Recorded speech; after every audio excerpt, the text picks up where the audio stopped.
All right, hi, and welcome back to the chalkboard. So after talking generally about waves, and we classified them as you have longitudinal waves and transverse waves. I'm going to focus on transverse waves for now, and then we'll get to longitudinal waves when we talk about sound toward the end of the chapter. So in this chapter, we're focusing on traveling waves, so the waves will move from one place to another. And we're going to start somewhere, which is waves on a string. That will be our basis for this. And so we have a string that is allowed to vibrate from one place to another. So take a string under tension. So let's say you have a string here. It's bound between here and here.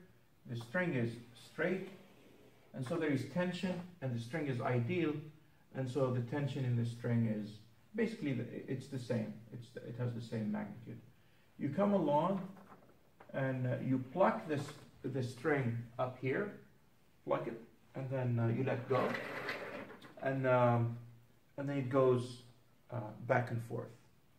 So this height here, from here to here, this height,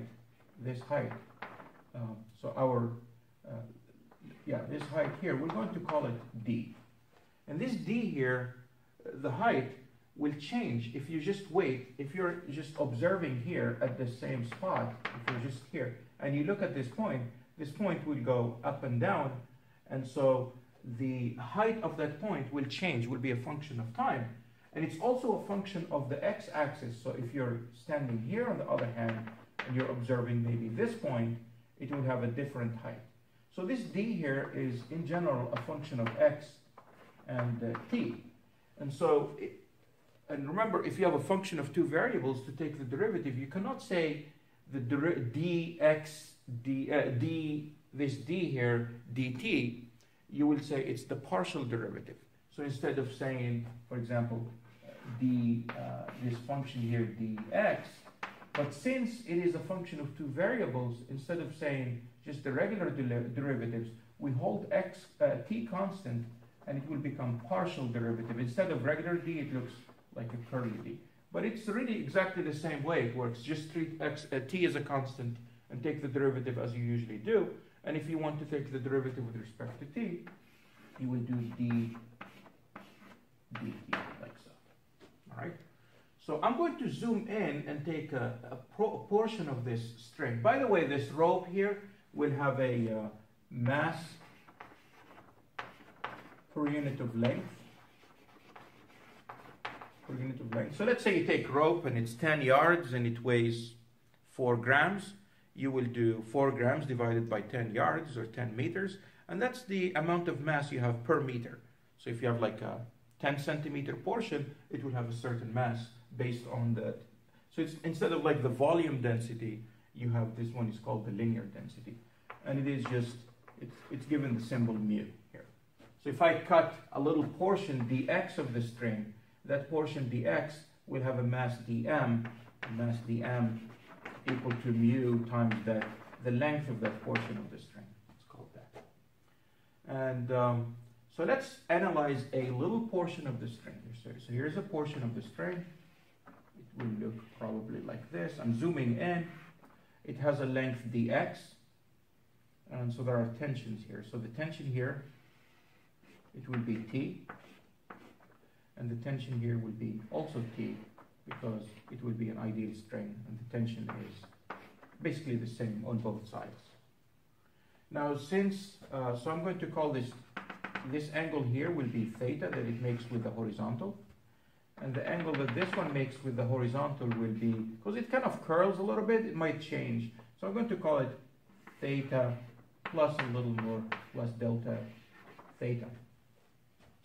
So this tension here will be, will have a y component, and it will be negative, and it will be, it's the opposite, so it's negative t sine of theta.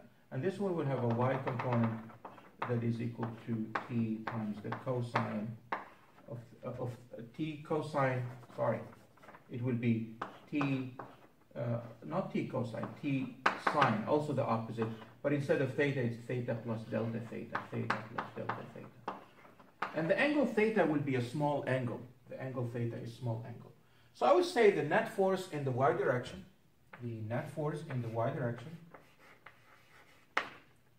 the net force, not t, net force in the y direction will be the mass times the acceleration in the y direction. And we're assuming, yeah, it's a small angle, so I would just put A. Now, the net force in the y direction, you got t times the sine of theta plus delta theta, and then minus, this is the upward from the right, and the one from the left, it's going downward, sine of theta. That equals to the mass, which is delta L, the mass of this segment here, times the acceleration. And the acceleration will be the second derivative of this function, of this d here, which is the height, which is in the y direction, delta d. So it's the second derivative with respect to t. And again, instead of regular derivative, it's the partial derivative of this with respect to time. And delta m will be mu times delta x. And now I'm going to appeal to an approximation. This is here mu times delta x dt squared. Here we're going to use an approximation. Because the sine, the angle theta is small, and theta plus delta theta is small, so remember, if the angle is small, then sine of theta is equal to theta plus, sine of theta is equal to theta plus theta cubed over 3 factorial plus theta to, I'm sorry, minus plus theta to the 5th over 5 factorial minus some other stuff. So we're going to just keep this, the first term. Sine theta is approximately equal to theta. That's it. That's what we're going to use.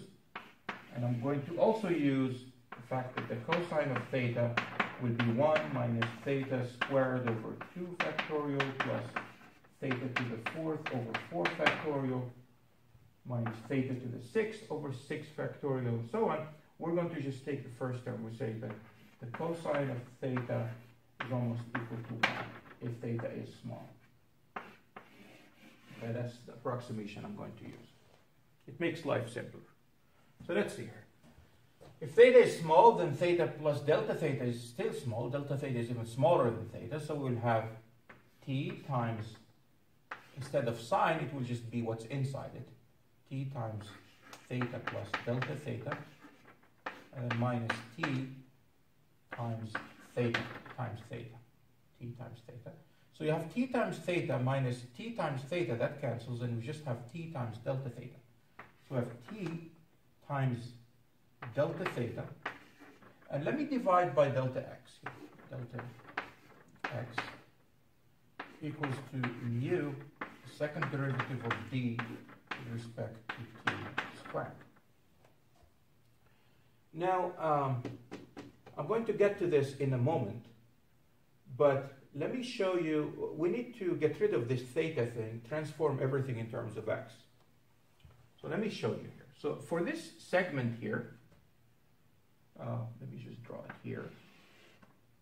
Draw it a little longer. I'm exaggerating. So this is delta x. So if this is delta x, this is theta, then this side would be delta x times the cosine of theta, which is approximately delta x. It's basically delta x. Because cosine of theta is basically 1. And this height here is what? Well, this height is, if this is x, and this is x plus delta x, right? X plus delta x, then this is delta x, as I said. And this height will be d at position x, and here it's d at this height, here it is the d at x plus delta x. So just this part of it, I will draw it in red. So this part of it will be, put it here, it is d at x plus delta x minus d at x, right? This height minus this height will give me this one, minus d at x. So we get the following. Let me do a little work on the side. We get the following. The tangent of theta will be the opposite over adjacent. So the opposite is this height, which is d at x plus delta x plus minus d at x plus delta x minus d at x divided by delta x. That's equal to the tangent of theta. But tangent theta is sine over cosine. Sine theta over cosine theta. And sine theta is approximately theta, and cosine theta is approximately 1. So we conclude that the tangent theta is approximately theta. Now, so theta will be what? In the limit as delta x goes to 0, this is d at x plus delta x minus d at x divided by delta x. That's the derivative in the limit as delta x goes to 0. So theta is d of this d with respect to x. And again, it's partial because technically I should have put a comma here at time t and same comma at time t. Okay? So that's theta. Now, what if delta x goes to 0 again here? This is d theta dx. So this is t times d theta dx equals to mu d squared d dt squared. So this is the first derivative of theta with respect to x, but theta itself is the derivative of d with respect to x. So I'm taking the derivative of theta with respect to x. So I have to take the derivative of this with respect to x. So that's the second derivative with respect to x. And you have a d. So d dx squared equals to mu d squared d dt squared. And I'm going to write this as follows. D squared d dt squared equals to t over mu and then d squared d dx squared. And this will have units of velocity. So will have units of velocity squared. So I'm going to write it as v squared, whatever that velocity is. We will figure why it is. Why is it that we're going to identify it as velocity? Something is traveling. dx squared, d squared, dt squared. This is known as the wave equation. It's a partial differential equation and you have to solve it. Now the solution to this, there are infinitely many solutions to it. And let me show you the solutions to it and the form they look like. So let me just write down the wave equation here. So this is the wave equation.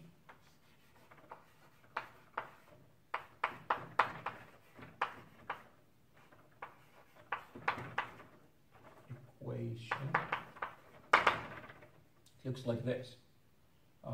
D squared d dt squared equals to v squared and d squared d dx squared. That's the wave equation. And from here, v squared is equal to the square root of tension over mu for the string. If we have a string, this is how it looks like. But this is more general than just a string. Basically, any wave will look like this. So we get v squared is t over mu for strings. V squared is equal to t over mu. So v will be the square root of t over mu. Okay. All right. So if you have a string under tension, it will have a speed. The waves will travel in that medium, which is the string, at the square root of the tension divided by mu. Now, what's the solution to this? What is the solution to this? I'm going to take the following. I'm going to take let me give you one particular solution. It's going to be sines and cosines, and actually even more general than that, any function of a certain property. And then I will show you how it is. So let's just suppose this d at x and t, because it's a function of two variables, is a times, let's say, the sine of kx, where k is something, we'll worry about it in a moment, minus omega t, or in fact it's plus or minus, but let's just stick to the minus, plus some phase shift, all right, plus some angle phi. Let's first take the derivative of this with respect to x twice. Let's take the partial derivative of this, d squared d dt squared. So d dt first will equal to, let's take the derivative with respect to t. Take the derivative of the outside function, you get the cosine. So a times the cosine of kx minus omega t plus phi. And then you take the derivative of the inside. Derivative of the inside gives you hold x constant, because we're taking the partial derivative with respect to t. So this is constant, this is constant, we're holding it constant. And derivative of this with respect to t will be just negative omega, that comes out minus omega. And we'll take yet one more derivative, d squared d dt squared will equal to, take derivative of this, again with respect to t. Derivative of cosine will be negative sine, but we have a minus sign here waiting, so that becomes a plus. We just have an omega a times the sine of kx minus omega t plus 5. But then you have to take the derivative of the inside, that gives you a minus omega. Derivative of the inside with respect to t, that gives you another minus omega, so I have a minus, but an omega times an omega, there'll be an omega squared. Great. So that's the left side. Let's look at the right-hand side. Let's do now dx. Let me go a little faster. Take the derivative with respect to x. You get a times the cosine of this stuff. So you have a cosine of kx minus omega minus omega times t plus 5. By the way, this part here, this is d, right? That's d. So we can just, the second derivative of d with respect to t squared is just negative omega squared times d. Okay, we can just get rid of all that. Just abbreviate it by writing d. Now, we took the derivative of the outside function and then derivative of the inside. You're taking the derivative with the partial derivative with respect to x, so hold t constant. So derivative of these would be constant 0 with respect to x. So you just have a k coming out. Do the same thing again. D squared dx squared would be. You would have a negative sign due to the cosine, derivative of the cosine, so you have k a cosine of kx, actually derivative of cosine is sine, negative sign kx, minus omega t plus 5, and then the derivative of the inside will give me a k out, so this is k squared, so I get negative k squared, and this again is d, that's d. So negative k squared d. So let's see if this is a solution, actually. Can they be equal to each other? So the derivative of d with respect to t squared for this particular function gave me the left-hand side is equal to negative omega squared d. On the right side, I get v squared times derivative of d squared of second derivative of d with respect to t with respect to x is negative k squared times d.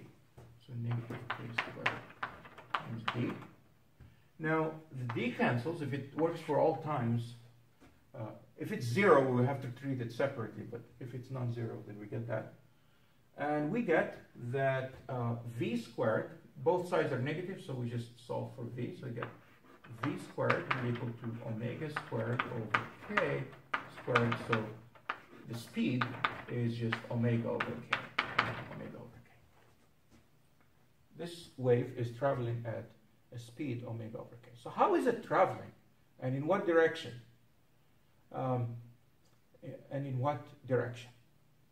So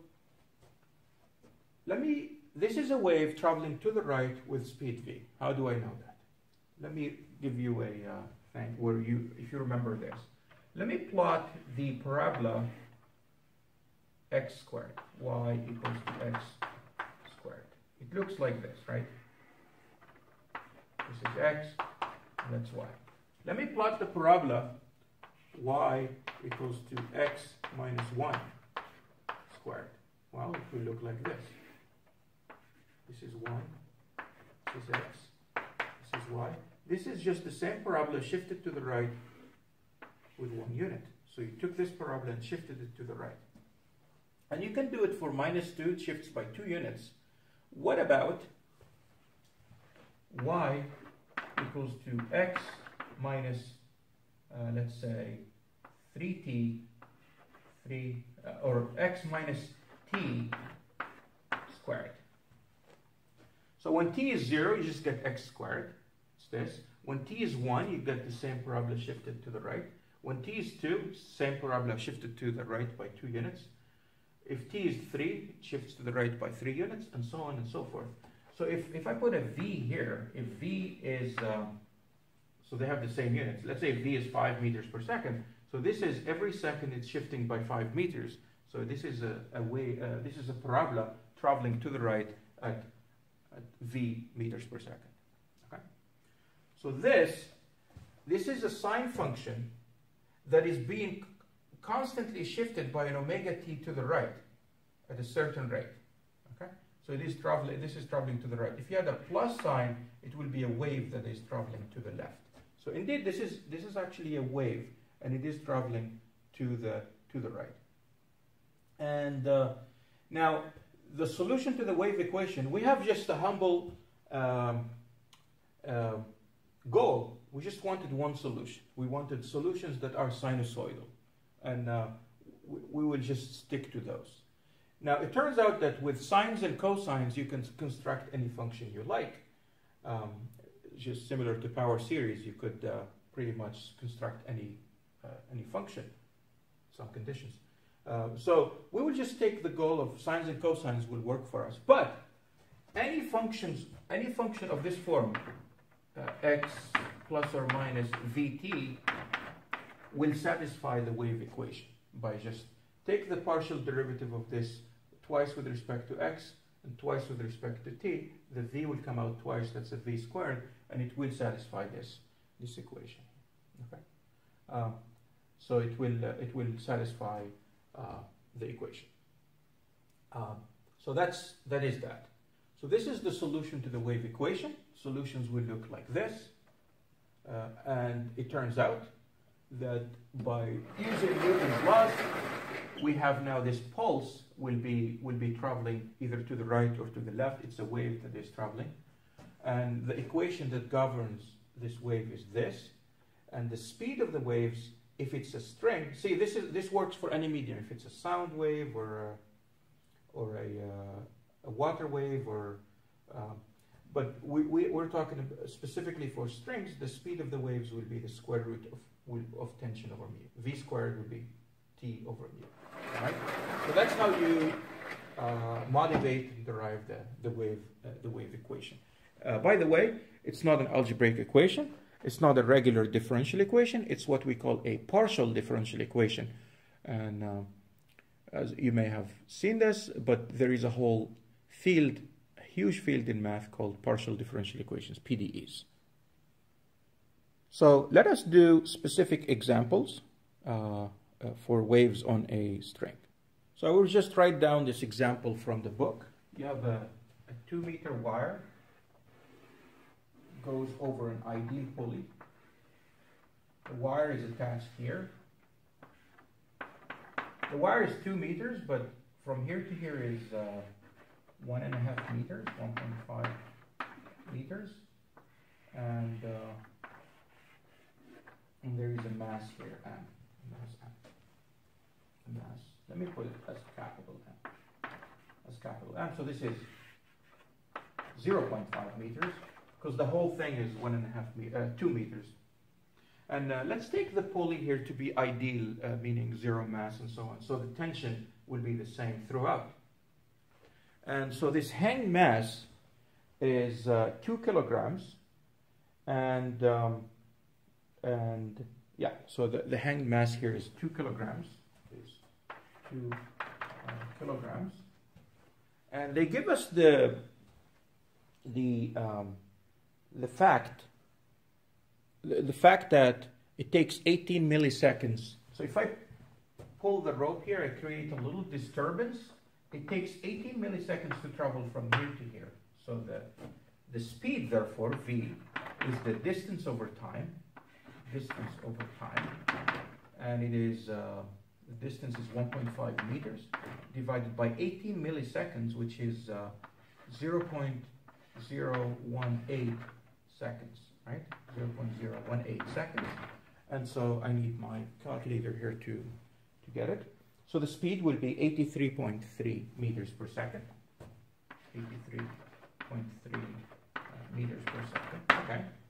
Now the question is, what is mu? What is the linear density of this string?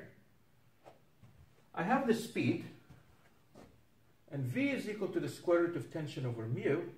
So I have, therefore, v squared will be the tension over mu, right?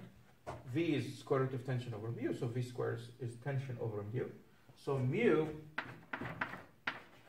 will be the tension divided by v squared. So for the v squared, I know what to plug in. It's 83.3, and I square it. Now what should I plug in for tension? Well, this is an ideal pulley and so on, so the tension on this side will equal to the tension on this side. This is tension, this is capital mg. This mass is not moving, therefore the tension will equal to the mg. That's how it doesn't accelerate. So the tension is equal to capital mg, and so it is 2 kilograms times 9.8 meters per second squared, and that gives us mu. So let's see what it is. It is 2.82 times 10 to the minus 3. 2.82 times 10 to the minus 3 kilograms per meter. That's about 2.82 grams per meter. That's 2.8 grams per meter. Meaning if you take 1 meter of this string, it weighs 2.82 grams.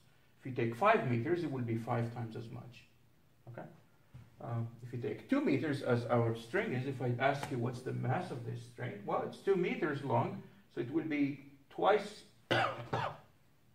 1 meter will weigh 2.82 grams, so 2 meters will weigh 5.64, I think, 5.64 grams. Okay, so before I proceed any further about the wavelength and so on, I want to just say, this is, let's say you have this is the disturbance with respect to x and t. We said a solution to it is a times the sine of kx minus omega t plus some phi. All right. Let's say if the phase shift is 0, then our solution will simply be like this. All right. And so at time t equal to 0, let's see what it is. At time t equal to 0, x and 0, it will simply look like this: a sine of kx. So here's how it looks like. This d, that's d of x and 0, and this is x. So it looks something like this.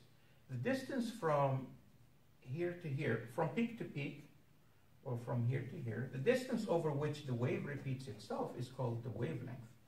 Now, how long is the wavelength? Well, if this is 0, I want this here to be 2 pi. I want kx to equal to 2 pi.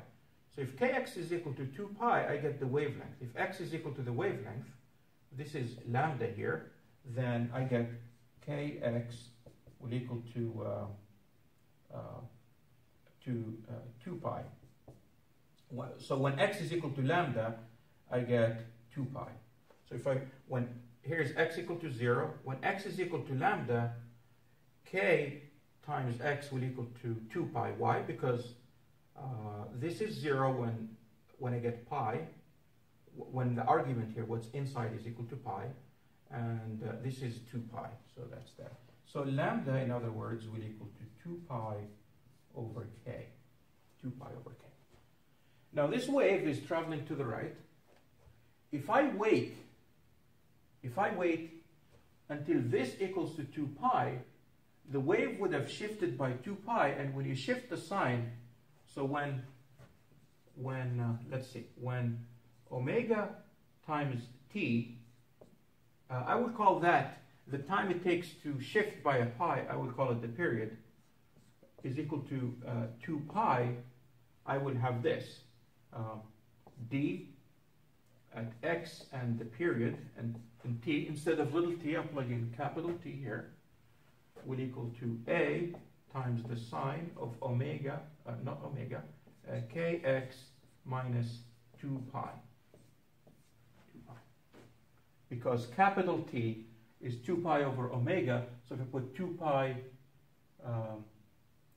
over omega for capital T, I will get just 2 pi inside.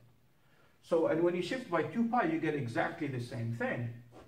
So that means the wave has moved a distance lambda in a time capital T. So the speed, which is distance over time, the distance traveled is the wavelength, and the time elapsed is the period, which is capital T. I identify that as the period. But lambda is 2 pi over k. 2 pi over k, and capital T is 2 pi over omega, 2 pi over omega, so I get what? 2 pi over k times omega over 2 pi, right? This reciprocates, so you get the speed will be omega over k. And so the speed here is lambda over the period, and 1 over the period is also known as the frequency, and we can also write it as omega over k, as I have shown you somewhere here. V is omega over k. All right, so I will pause here and we will come back in the next video.